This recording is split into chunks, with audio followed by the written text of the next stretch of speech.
పుట్టిన ఫోటో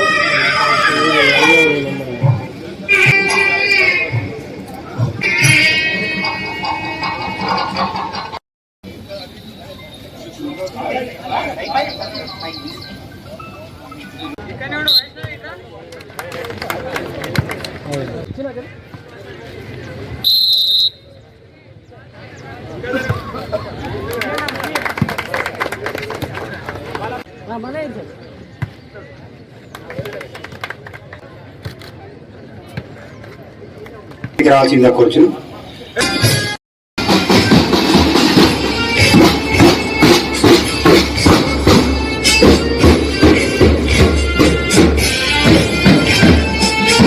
కూడా ప్రభుత్వ పాఠశాలకు చెందినటువంటి విద్యార్థులను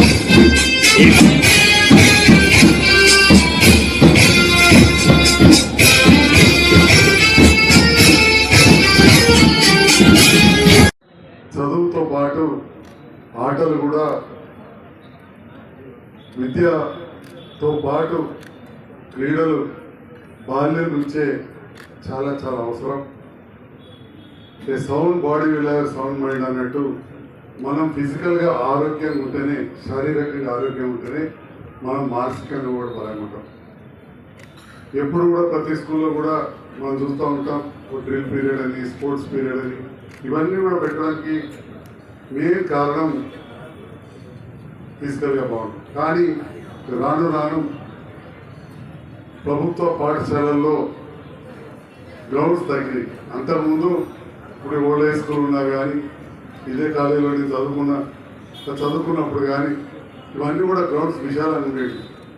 ఈ కొత్త వచ్చిన తర్వాత కొంత ఎక్స్టర్నల్ గేమ్స్ బయట ఆడేటి ఓపెన్ గ్రౌండ్స్ లేకపోతే ఇబ్బంది అయ్యి పిల్లలు కూడా ఇంట్లో టీవీకి అలవాటు అవ్వడం, అందులో కరోనా అనేది అందరినీ చెడగొట్టేసింది.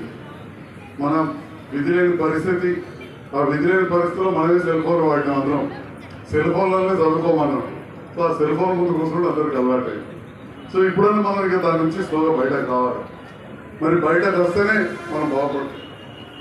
మొన్న జరిగిన ఒలింపిక్స్లో భారతదేశ ప్రతిభ చెప్పాలంటే కొంత తగ్గిందని చెప్పడానికి బాధాకరంగా ఉన్నది. మనకు వచ్చిన మెడల్స్ పెరగాలన్నా తగ్గినాయి.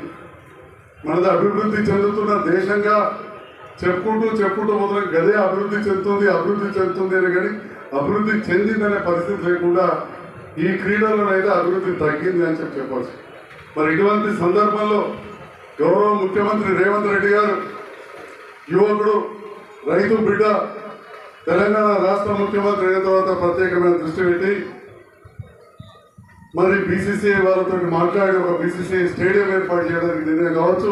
స్కూల్ ఫెడరేషన్ సంబంధించినటువంటి పిల్లల విషయంలో మన కొత్తగా ఏర్పడిన ప్రభుత్వంలో గౌరవ ముఖ్యమంత్రి గారు మరి పెద్ద ఎత్తున క్రీడాకారులను ప్రోత్సహించే విధంగా మన దేశ స్థాయిలో ఏదైతే ఒలింపిక్స్కి సంబంధించిన మెడల్స్ తీసుకొచ్చినప్పుడు కొంతమంది క్రీడాకారులు ప్రోత్సహించే విధంగా ప్రభుత్వం తక్షణమే వారికి అన్ని విధాలు కూడా ప్రభుత్వం అండగా ఉన్న విషయాన్ని కూడా మనవి చేసుకుంటూ ఈరోజు 18 మండలాలకి వచ్చినటువంటి మా క్రీడాకారులందరికీ కూడా నేను మనవి చేసుకుంటున్నాను. ఇక్కడ మీ వేదికపై ఉన్న వాళ్ళందరూ కూడా ప్రజలతో ఎన్నుకోబడ్డ ప్రజాప్రతినిధులు ఉండొచ్చు, వివిధ హోదాలో ఉన్న ప్రజాప్రతినిధులు ఉండొచ్చు, పార్టీ పరంగా వేరే పార్టీ పరంగా ఉన్నప్పటికీ కూడా ఒక క్రీడా మైదానంలో క్రీడాకారులకే ఎలాంటి వర్గం కానీ కులం కానీ ఏది ఉండదు. క్రీడా స్ఫూర్తితో ఉన్నటువంటి క్రీడాకారులందరూ కూడా నేను మనవి చేసుకుంటున్నాను. ఎందుకంటే ఈరోజు పెద్ద ఎత్తున గ్రామీణ ప్రాంతం నుంచి క్రీడాకారులు ప్రోత్సహించే విధంగా ఈరోజు జగిత్యాల జిల్లాకు సంబంధించిన పీఈటీ వారి సంఘపరంగా కానీ మా డిఓ గారు కానీ నిర్ణయం తీసుకున్నారు. మేము వారికి మనవి చేసుకుంటున్నాం. పిల్లలకి ఎక్కడ ఇబ్బంది కాకుండా సొంత టిఫిన్ బాక్స్ తెచ్చుకోమని చెప్పినాట. మేమే ఇప్పుడు అడుగుతున్న పీటీ గారిని ఇంటి నుంచి సొంత టిఫిన్ బాక్స్ తీసుకొచ్చుకొని క్రీడలో పాల్గొనమని చెప్పినాట. దయచేసి ఇక్కడ నేను రిప్పుగా ఉన్నా, మా ఎమ్మెల్యే ఉన్నాడు, మా చైర్మన్ ఉన్నాడు, ఇక్కడ వైస్ చైర్మన్ ఉన్నారు, మీరందరూ చెప్తే మేము భోజనం పెట్టడానికి కూడా సిద్ధంగా ఉన్నాము.